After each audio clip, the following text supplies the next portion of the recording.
Hello and greetings, Fansplash fans. It's Jesse Swift once again. This is try number 2 on doing this Mary Poppins review because the first time I was having some connectivity issues. So I just got out of seeing Mary Poppins Returns and I just want to get right into it. I think the film is a fantastic homage to the original. There you get a lot of feelings and emotions that you would get watching the first ones. There's things that are reminiscent that kind of vaguely remind you of things that were in the original, winks and nods, things like that. But it's not a blatant ripoff.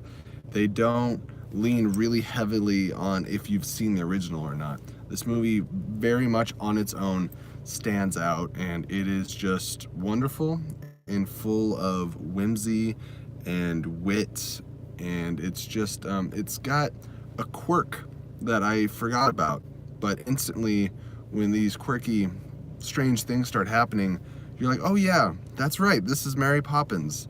And these types of things are only done and can only be done in a Mary Poppins universe. So I thought it was just really entertaining. And obviously, this is going to be a film that is not divisive by any means, but it's just not for everybody. Like, if you loathe the idea of musicals and you just can't watch them, then this is probably not for you. But me, I was in drama for 5 years in school. I enjoy musicals. I don't say that I love all musicals, but I have no problem with them. I have no bias against them.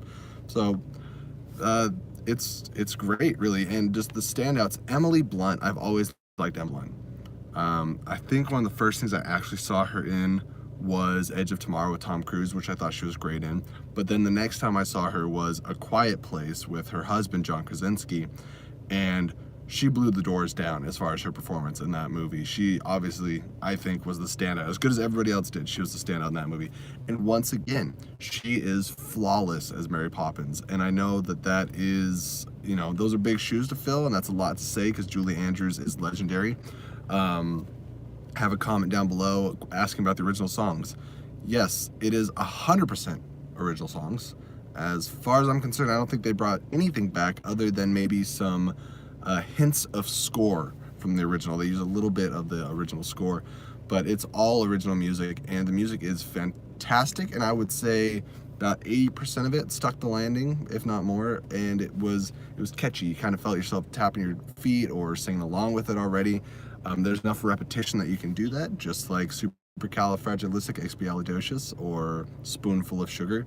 So this movie is kind of what I would consider to be a perfect sequel. Obviously, to have the allure of the magic and try to have the veil of fantasy in the film, they cast somebody else to play Mary Poppins.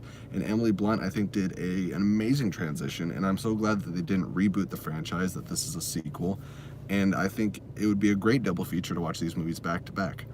It really complements the first one, makes me want to go back and watch the original now that I haven't in many years. I'm trying to think other standouts. Lin-Manuel Miranda, who was heavily involved in the film Maui and has been working with Disney a lot the last few years, plays Jack, who is a Leary. They are the people that run around switching the lampposts on and off, turning the flames on and off. And yes, Gaslighter. Yeah, I do believe so. Sorry, I'm responding to the live comments down below. And make sure to leave your comments on what you thought about the movie or what you're hoping to see in the movie. But anyways, Lin-Manuel Miranda as Jack was just sensational. And he brought, I think, even more charm and wit than Dick Van Dyke did in the original. And yeah, he has a Cockney accent. And you know what? It's better. I think he does a better job than Dick Van Dyke. But I just want to see him pop up in more things. The guy is just so charismatic. And I think it's hard to say that he stole the scenes, because like when he was talking, he was chewing the scenery and he was stealing the scenes. But then the second it switched over to Emily Blunt as Mary Poppins, then she was the focus and she was stealing everything. And the kids were all great. And I think a lot of times you can get really annoying or just kids that haven't practiced their art very long, but these kids were all fantastic. Their speech was great. They had a minimal amount of singing, but I think they did very well with it. I loved how it ended, and I felt good, and I had one of those little quasi smiles the entire time watching the movie. So I recommend to anybody that was curious about seeing this movie, please, I implore you, go out and see it. It's absolutely wonderful. If you saw the trailer and you're like, Mary Poppins has never been for me, that's fine. No offense taken. It's probably not going to be for you. But I just implore everybody who is either likes musicals or the original Mary Poppins, all of that good stuff, go out, see the movie, support it. Disney, yeah, they're pulling on our nostalgia strings quite a bit lately, but you know what? It's working, and to me, they're doing a great job so far. So thank you, Disney, and thank you, AMC A-List, for getting me into the Dolby screening. So good times.